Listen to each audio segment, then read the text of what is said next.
Hello, do you have a fear of driving at night? Well, if you do, this video is going to be very valuable to you because I'm going to share lots of information about what you can do about it. The interesting thing about having a fear of driving at night is that when I work with people who have many other fears, like this for example, a fear of being at traffic lights, or a fear of being on a highway, or a fear of driving over bridges, the fear of driving at night is very often, pretty much always, bolted on to those other issues. In fact, I've only had, I think, 2 clients I've worked with who have not had a fear of driving at night along with the other things. You'll often find as well that even when you fix the other problems, the fear of driving at night or in the dark is often the last one to go. And it can be sometimes quite stubborn. So, what's it all about? Well, the number one thing I must tell you to begin with, and this is one of the biggest mistakes made by therapists and clients and people in general, and I can promise you, if you listen to what I'm about to say and you take this in and accept it, you will fix the problem much more easily than if you're just one of the many people who say, nah, that's not right, it's nothing to do with that. I'm going to tell you now, the biggest mistake people make when overcoming a fear of driving is that they want it to all make sense. You have to accept that it is not going to make sense, the answer that is, because the fear of driving has nothing to do with driving or the dark or nighttime or anything like that in most cases for about 99% of people. If you made that mistake of thinking, well, why am I scared of the dark? It has to make sense. It doesn't make any sense. It's not logical. You'll never fix it. I'm going to tell you now the 3 main things that cause the fear of driving at night or in the dark. So, the first one is, if I pause, I'm just concentrating on my driving. The first reason is it can be from a single event that's happened in your past. So let me give you an example of somebody I worked with once, a bit of a case study. Someone I worked with had once had a time when their parents, who hadn't got much money, had bought them some new shoes for school. When they went to school, they were being bullied, and the bullies had somehow damaged their shoes. I think when they were running away or something, they'd scuffed these new shoes. So that person, as a child, went to bed that night knowing that in the morning, when their parents saw that the shoes had been damaged, they were going to be in for it. And they were terrified, and they didn't sleep well. And because all of that happened at night time, they developed a fear of nighttime. But it didn't start till, 20, 30 years later. Now this is another big tip, like I just said about not wanting it to make sense. You must not get stuck in the why. People are always saying to me, but why does that happen? Why would that have anything to do with driving? That doesn't make any sense. You've just blown it. If you go down this logical route of it must make sense, it must add up, that's why people fail, like psychologists, CBT, doctors, with all the best intentions that want you to get better, but you don't, because you're thinking logically. And you see the problem, all problems like this lie in the subconscious. It's like a dream. If you think of a dream, that's your subconscious speaking to you. Do dreams make any sense? They don't make any sense at all. They're crazy, they're wild, because that's pure unconscious, subconscious information. So that's the first reason it can just be a single event. The second thing it can be is just a build-up of stress and pressure throughout your life. So imagine you're a bit like a balloon. So when you're born, you're empty. And as you go through life, we experience things like divorce, marriage, probably the other way around, marriage, divorce, deaths of family members, of friends, arguments, relationships, car stuff, crashes, jobs, whatever. We all have types of stress, right? And that builds and builds and builds. So it's like a balloon slowly filling up with air, filling. And one day that balloon gets so full, it's gonna pop. And that's when you get a fear of driving, or it can be fear of flying, a fear of public speaking, whatever. It can show up in any way. And again, people say, but why does it do that? Why? And I'm thinking, why is the car beeping saying I'm speeding when I'm doing half the speed limit? There isn't a logical explanation, and I can guarantee you, I promise you, if you want it to make sense, you will fail. You must accept it is not going to make sense, and I'll come back to this in a moment. So the people who come to me and have success are the ones that accept that. And I've had people who've come to me, I've had this several times now, people have come to me and said, hey Paul, you know what, I've been watching your videos for years, and 3 years ago when I first watched you, I thought you were crazy. I thought, this guy's nuts. What's he on about? Childhood stuff and driving anxieties about a divorce I had 10 years ago. But now, I believe you. And I've wasted 3 years seeing doctors, psychologists, CBT, I've even seen hypnotherapists. I've been through all of that, and I've spent £10,000 and I've got nothing. Because, you see, it's got nothing to do with any of that. So the third reason, the third thing that can cause a fear of driving at night can just be that you've got your wires crossed. Sometimes it's just, let's say I'm driving now, and let's say that I don't see a cyclist. Oh, I nearly hit a cyclist. Oh, well, that was close. Oh, is she dangerous? Oh, I don't like driving. Oh, I don't know if we should drive. Oh, I need to go home. Oh, I don't like this. Oh, my stomach's going. Oh, I don't feel well. And you build up one problem piles on top of another, and you're just building up a problem. It's like you're making a problem up. It's like a fake problem. You're just imagining a problem, quite simply. So I've worked with hundreds of people all over the world, and those, from my experience, pretty much every problem falls into one of those three categories. So it's a single event that caused the issue from years back that somehow got triggered now. It's the balloon where the pressure builds. I say that's probably the most common. It's just a build-up of pressure. And it can just be you've got your wires crossed. I've worked with people, and it's quite funny, I've spoken to them. They've said to me at the end of a session, do you know what? I'm just being stupid. I just need to get on with it and drive, and I haven't even got a problem. Now, that can sound very obvious, but you've got to understand it's the way that I've trained and the things I know that make that happen.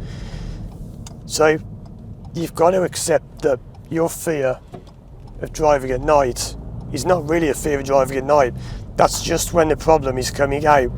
So I'm driving now, and it's quite dark. It's January the 14th, 2024. It's 10 to 5 in the afternoon, evening, whatever. And it's getting dark. I've come out to make this video and test my new camera, see if these do well in the dark, because they're supposed to be good in the dark. And I don't feel scared at all. I'm not panicking, I'm not having a meltdown.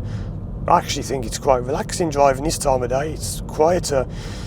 And yeah, you know, this is the thing, like I said, about people of sometimes it's just a build-up of bad thoughts. Sometimes it's just a case that people have watched my videos and said, you know what, after watching your videos, I realised that it is quite relaxing driving in the dark, and I went out and did it, and I loved it. So there you go, it's different things. So, of course, how do you do this? How do you fix it? What do you actually do with this stuff? Well, again, if you want to know that, what you're really asking me is to train you to become a therapist, because the best way I can explain it is the way you fix the problem, no matter what the cause is from one of those three things, is we have to focus on the unconscious. So let me give you an example.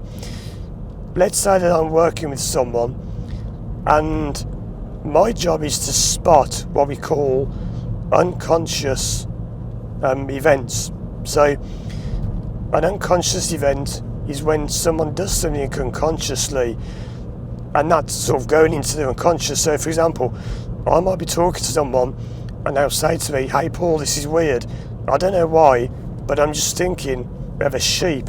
Great, wow, this is going to work. Now, if you start thinking, this is stupid, what's a sheep got to do with it? You've blown it. And then they're the people that say, oh, well, it didn't work. I did hypnosis and it didn't work.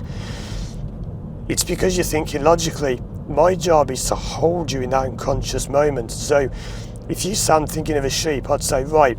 And you start saying, oh, well, no, stop thinking, wonder why. Tell me about the sheep.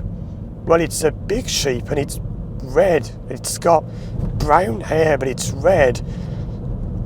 And you might then start to come out of that. You say, this is stupid. Well, no. My job is to keep you in that unconscious event.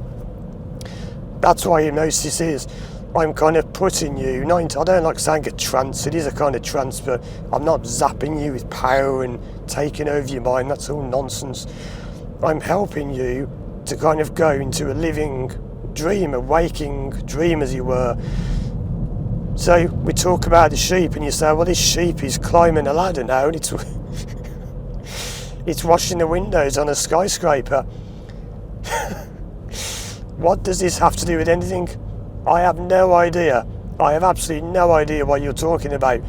And I can promise you this, I've said this in other videos, if you do a session and it adds up and it all makes logical sense, you've failed. Again, unless it's just because of the logical in conclusion, like point 3. If you come out of a session and you haven't got a clue what's happened and you've got a headache and your eyes are running because you've been crying and you haven't got any idea what's happened, you've done it. And your problem will go. And this is what annoys people like psychologists. It doesn't make any sense. Why did that happen? I don't care. I accept that's how you fix it. I don't care why, how, I don't care. People work with me because I get a result. I can't make you do it. You have to choose to do it. If you don't want the result, you won't get it. And if you keep coming out of it and saying, oh, why am I thinking about sheep? You'll ruin it. You've got to throw yourself into the weirdness. You've got to expect anything to happen. I've had times, right, no one around, it's safe for me to show you this. I've had times when people have been sitting like this on a call and their arm just starts lifting in the air. And I'll say, what's happening with your arm? Huh? What's happening with my arm? And their arm is just levitating in the air. What's happening with your arm? What's going on? My arm's gone all stiff, I can't move my arm. You focus on that. You don't do what a lot of people do in panic and oh quick, are you okay? Oh no, please don't sue me, I'll call you an ambulance, are you okay? Those are people who haven't got a clue what they're doing because they're thinking logically. I don't work logically, I work subconsciously with illogical, crazy stuff that makes no sense, and you go out driving and it's gone. You can do it because I don't analyse what's going on. I hold you in a subconscious, unconscious space where your mind, which is the only thing that knows the answer, because I don't know the answer at all, your mind has a solution. You made the problem. You do realise that, right? You made the problem. So therefore you have the solution. Not me. It's no good going to a therapist and asking a therapist to solve your problem. I can't solve it for you. That's not my job. My job is to put you in the right space where you find the solution by thinking of sheep climbing ladders and crazy stuff like that. Why does that happen? You don't have to know. Stop focusing on the why and the logical thoughts, and that doesn't make sense. It's not supposed to make sense. Does your problem make sense? Did you not spend years driving on highways at speed and now you're terrified to even drive in the dark at 20 miles an hour? Does that make any sense? So as I always say, if the problem doesn't make any sense, why would the answer? Stop thinking logically. You've got to go weird, right? And when this doesn't work for people is when they resist this, because you do get times when people come to me and they're what we call scalp hunters. They're the worst kind of clients, which I often weed out because I have a process I put people through before I work with them, and you can often weed these people out. A scalp hunter is someone who just wants to prove how bad their life is. Woe is me, my life's awful and no one can fix my problem. So they'll come to me, they'll ignore what I'm saying, they'll keep getting logical, they keep talking about driving, and I know it's my driving because it's when I drive and it's driving and it's night time. They ignore what I'm saying, they won't let me hold the space, and then it doesn't work. And they say, there you go, ha, I told you, even Paul, the driving anxiety expert, couldn't fix me. My problem isn't fixable. They are the worst kind of client because they don't want to fix it. They just want to have a problem. And that, by the way, in itself is the problem. They're normally people who want attention because they never got attention as a kid or something like that. I'm not going to get too deep into this. Again, I don't make sense of things.